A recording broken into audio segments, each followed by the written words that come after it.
It's funny. I don't really care what she has to say. I know she's probably a little scared to fight me. She hasn't, and she's scared to fight a couple people. I know there's a couple fights that she hasn't taken. It's funny that she's going to talk trash because she's very strategic with who she fights, and that's for a reason. I think she knows she's not at a certain level, and she's like trying. Now, if Aaron Blanchfield can see it, why can't you? Huh? Why can't you? Ain't it weird how certain goofies who real poor at predicting fights, poor at predicting who's top level, they're the first ones to act like they know everything, right? And then you listen to their argument, and it sounds like something a child would say. It ain't based on no facts at all. It's just that I believe in this fighter. That's my girl. She's a real fighter. She's just as real and tough as Manon and Shevchenko. Oh, she gonna throw down, bruh. Okay, are you gonna back that up with facts? Or are you just giving your emotional opinion? You just telling us what you want to happen. Why, I have no idea. Why some of these fanboys? I have no idea. It's like she's not giving you no tail. So what are you crashing out for? She's not talking to you in no DMs nowhere.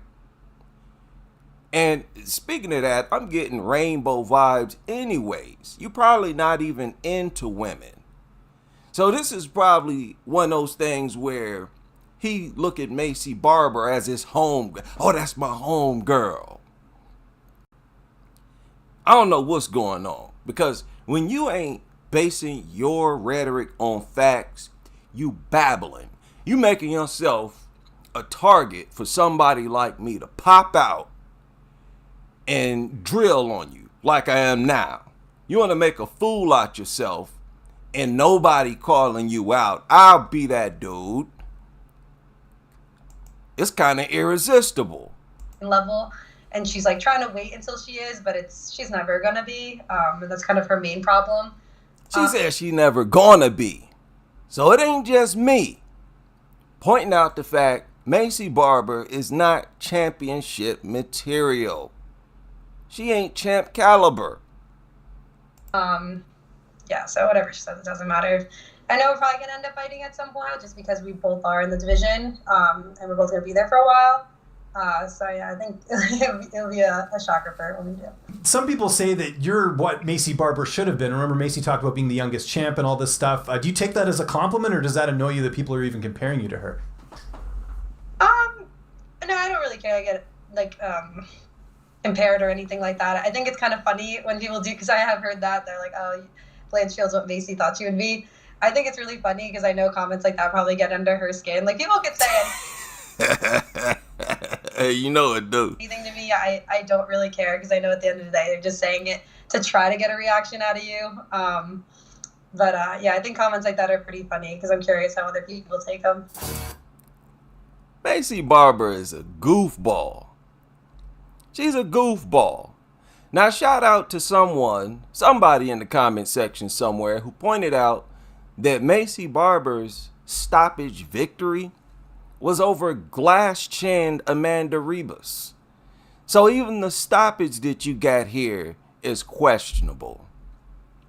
And I want to reflect a little more on how subpar overall Macy Barber is and how sickly she is. She is injury prone and she is prone to being sick in an unnatural way, unusual way. Now, this is her record. Her debut was against Hannah Cyphers at 115. In her very next fight, she fought JJ Aldrich. How many of y'all remember she suffered an injury in that fight.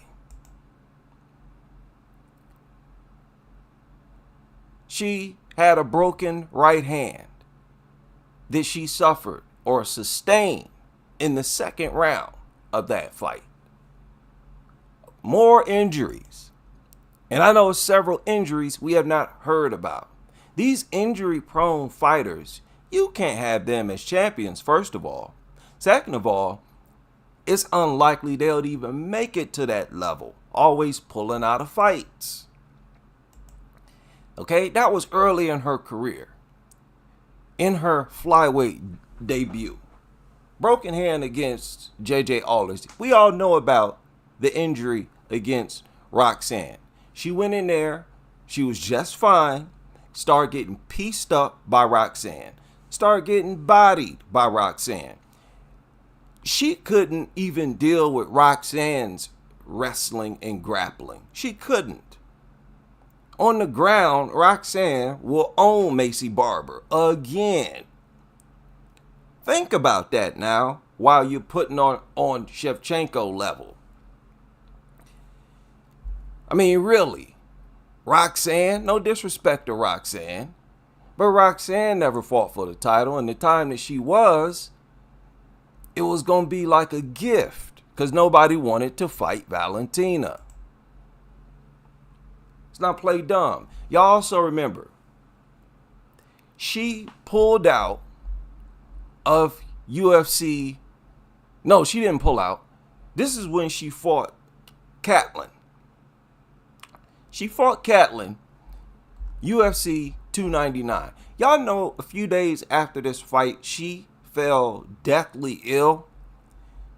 She was hospitalized for like 9 days after this fight. Those photos where you see her hooked up on this breathing machine, all this stuff stuffed in her mouth, and she looked half dead. That was after she fought Catlin. She said she went to multiple doctors. They couldn't figure out what was wrong with her. She had this, she had that, had this virus, that virus. She had some weird viruses, right, that only like the dogs have. Something real nasty. Here it is right here. The Epstein-Barr virus. She was infected with all kinds of filth and garbage after she beat Catlin. And I think this is some snippets from the post that she made about it. She made some posts about it. But do y'all know, like 3 months after this, that's when she pulled out against Rose. So add to the list of her pulling out against or turning down Manon, turning down Erin Blanchfield. Let's not forget, she pulled out against Rose. She pulled out against Rose. She was about to fight a former champion. You can't even make it in the cage in a fight against a former. So let's not talk about you fighting no champion nowhere. Why did she pull out of the fight with Rose? This was like 3 months after she fought Catlin. Why did she pull out? She said she was still sick. Still sick. She said that fight, that illness was still affecting her. You can't make this up. She shared a picture of herself, and I think they got a photo of it, and I'm blocking it here. 9 days, but later she developed pneumonia. She found out she would have recovered. They told her she'd be okay to fight by July. She accepted the fight against Rose, and troubles started with her health when she returned to try to go back to training camp. She couldn't keep going for 5 intense rounds. Despite that, she tried to keep pushing. Her words are not mine. She tried to go back to training camp, couldn't go hard for 5 rounds. Says she tried to keep pushing. My team recognized I'm not physically even close where I need to be to safely enter a fight, let alone in a single training session without putting myself at risk for lifelong damage. She is talking about had she went through with that training camp, her life would have been at risk. Lifelong damage. Really? Are you really that sickly? Later, it was found out she was infected with the Epstein-Barr virus. Okay? Another virus that they can catch from dogs. That's why I say you become an MMA fighter, you need to stay away from animals. Stay away from stuff that'll make you sick, goofy. You get called at any time. You don't need to be playing in filth around anything that carries increased bacteria, viruses, parasites, and all other stuff. Germs and whatnot. You bit goofy going around playing in mud, playing with animals and licking and trading saliva. Y'all live recklessly. You be out drinking, eating a bunch of goofy stuff. She not disciplined to be no champion. Look at this. She says she suffered from aches, headaches, fatigue, inability to recover between training sections. Oh, but I tried to keep pushing through it. Just sickly. Out and out sickly. Sick after the fight, then got sick again, then training camp for the next fight. Okay, Macy, I understand that we cannot control what happens to us in training camp. We can't control how often we get sick and whatnot. But man, please, how can we trust you to fight for the strap? And if you were to win the strap, how could we trust you to be a reliable champion? Why wouldn't you continue to get sick? Huh? And Lord knows if she gets whooped, she's going to refer to, oh, I was sick. This happened during camp. This is one of those fighters. Okay? Look, not even going to deal with her skill set yet. This girl is unusually sick and injury prone. Too much so to be a threat, if you ask me. Now, how would you rate her striking? I gave her a C+. She's lucky to get that. I gave her the plus because of her power.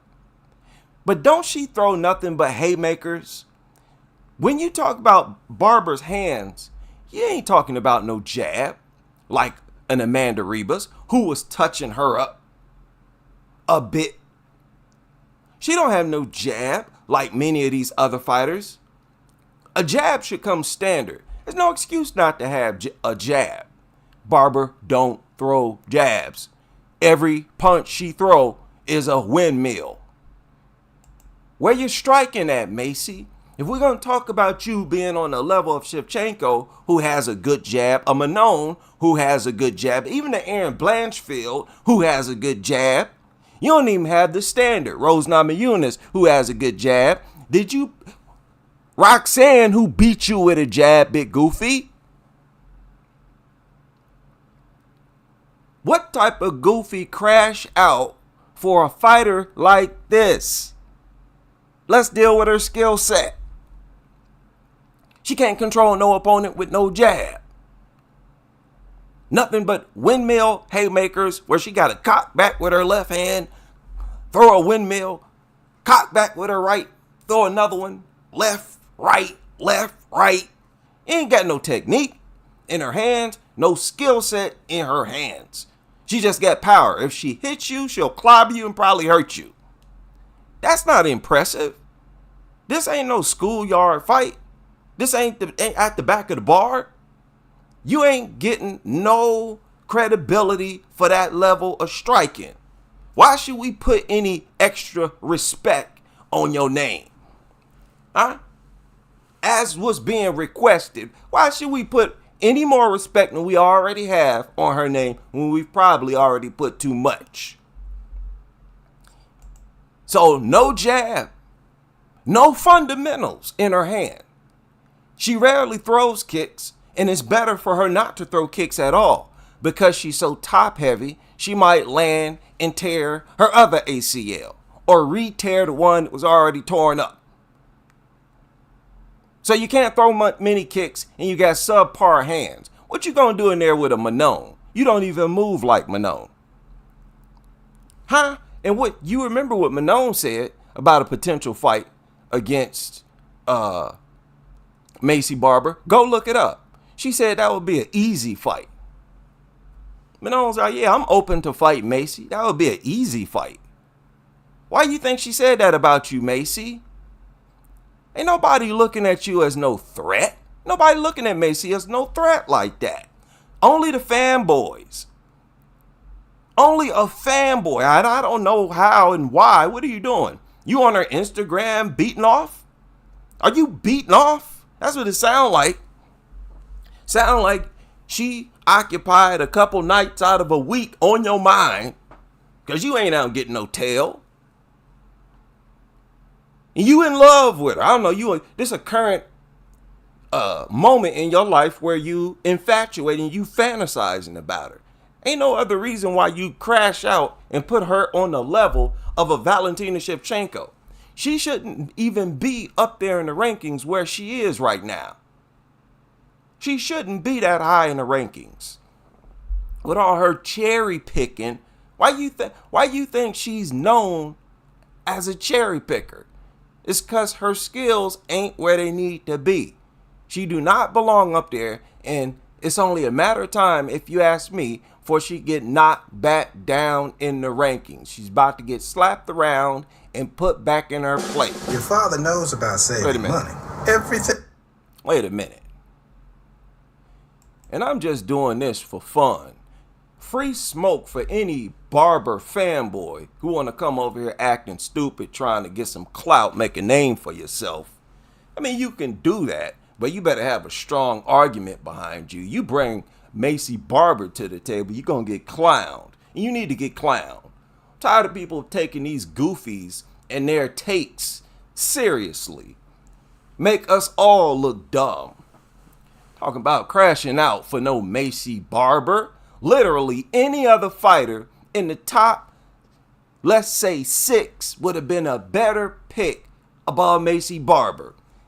That includes Rose Namajunas, who Barber ducked, pulled out against, Natalia Silva, Erin Blanchfield, Manon Fior, Alexa Grasso. They're not falling apart. They ain't getting injured all the time. They ain't ducking this fighter and ducking that fighter. And everybody knows Macy as a little cherry picker, sitting behind the bushes, peeking out. And do y'all know that after she defeated Montana De La Rosa, she called out Andrea Lee? How many of y'all aware of that? She had already planned on, if she beat Montana De La Rosa, she was going to call out Andrea Lee.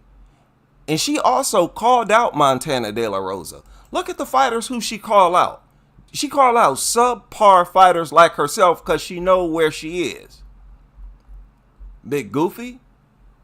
She called her out. Where is she? Right here. So Montana De La Rosa was coming off a loss. Do y'all know Macy predicted that she would be the first fighter to stop Montana De La Rosa? Do y'all remember that? Look it up. Look it up. Macy Barber predicted that she would be the first one to stop Montana De La Rosa. Took her goofy behind in there and won a split decision. Macy Barber is a goofy. And anybody champion her, trying to push her off as being Shevchenko, Manon level, you are goofy too. And you deserve to be outed. You not a part of this WMMA intellectual space. You are goofy on the sideline. You ain't got no business putting no input on wax, on no video. Sit on the sideline, be quiet, be a fanboy, support the other content creators. You ain't got no business opening your mouth. Somebody should have been told you how goofy you are in this sector over here. You gonna crash out for a fighter like this? Literally the worst pick. You're always doing this. Jillian Robertson fanboy. Now, Jillian is actually getting better. Dude always crashing out for subpar fighters, talking about them like a Whaley killer. Boy, if you don't sit down with your goofy behind, how you gonna how you gonna come off a victory and call out a chick coming off a loss? So she called out Andrea Lee after she beat Montana De La Rosa. That's pathetic. That's pathetic. Now, Montana De La Rosa was not coming off a loss, but remember, she called her out. She had really lost to Miranda Maverick, and that was pathetic. When she lost to Roxanne, came back, got whooped by Alexa Grasso, and then she came back and got whooped by Miranda Maverick, needed a gift decision in order to avoid a 3-fight losing streak. You gonna crash out and cape for that? That just show how much you don't deserve to be putting your take out there for nobody. Just straight up goofy. She gets a gift split over Miranda and then calls out Montana De La Rosa. I'm sorry, that's pathetic. That's who you want to call out? That's who you had on your mind? Montana De La Rosa? Again, that lets me know where you rank yourself. And Montana was on a 1-fight win streak. At the time, on a 1-fight win streak. That's pathetic. That is pathetic.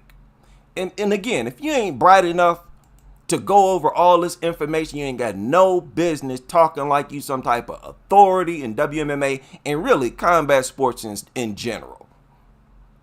All these goofy, emotional tyrants. Oh, I love her so much. That's my girl. Oh, that's my girl. They gonna throw down. Sit down. Goofy. Called out Andrea Lee. Fought Jessica I. Another aging, tired, limited fighter. Just like Macy Barber. Extremely limited. What happened to her clinch game? Her clinch game wasn't all that anyways. But she has some skill up close. What happened to all that? What does she do other than go in there and throw windmills and haymakers? And when she can't deal with your offense, try to tackle you with these big fumbling, tumbling football tackles. She ain't got no real skill, no real execution. She don't. She like a football player in there. She was able to wallop and clobber Amanda Ribas across the head enough times to put her away. Amanda Ribas went in there with this goofy game plan to duke it out with her, knowing she had way more power and she herself had a little glass chin. Goofy.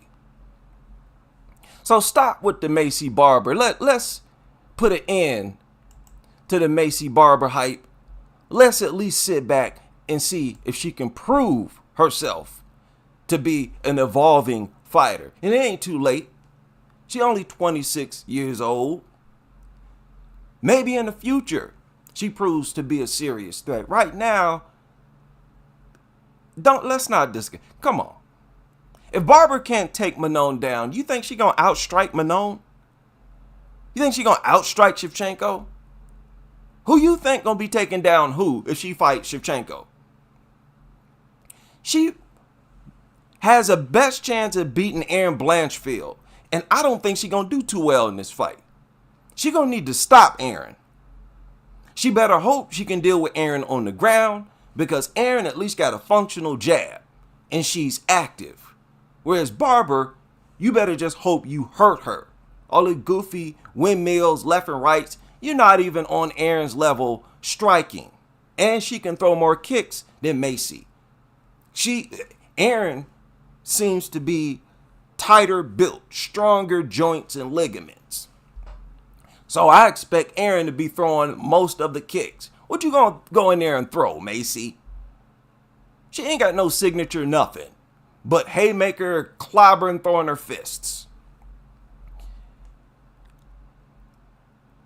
Who are we kidding? Who are we kidding?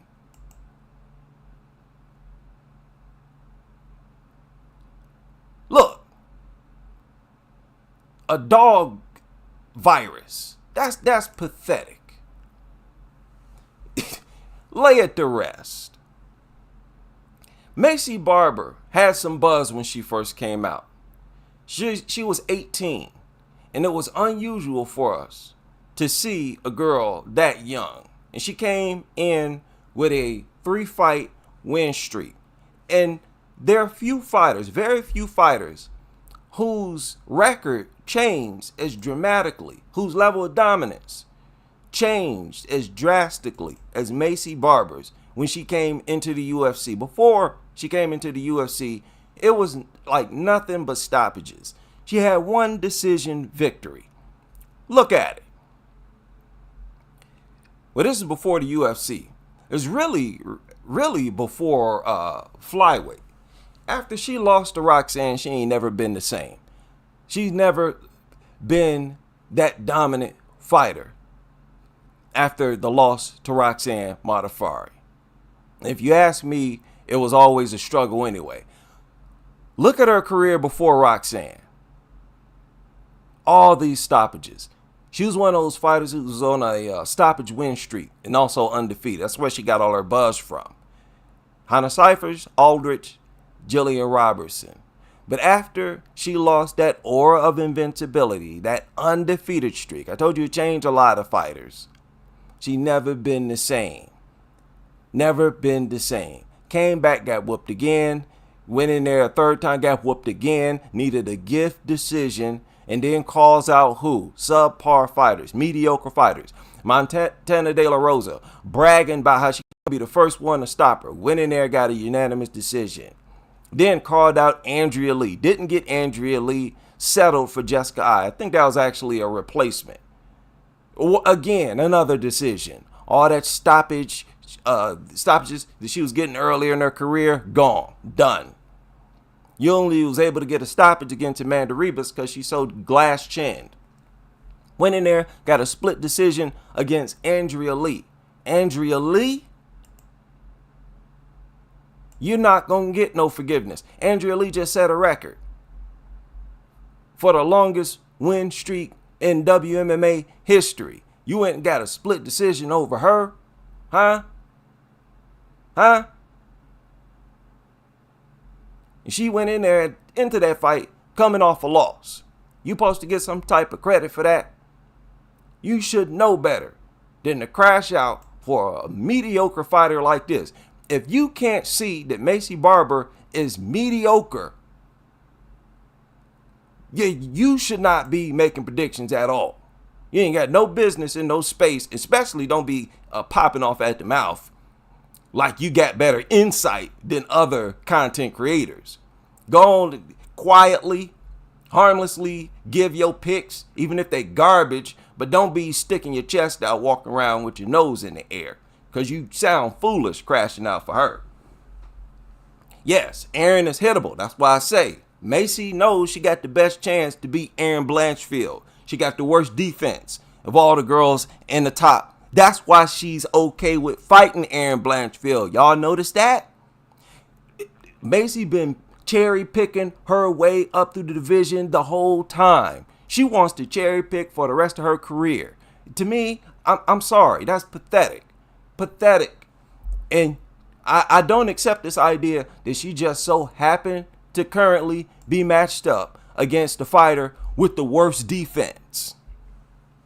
Manon is a more difficult fight for Barber, in my opinion. Grasso already whooped her.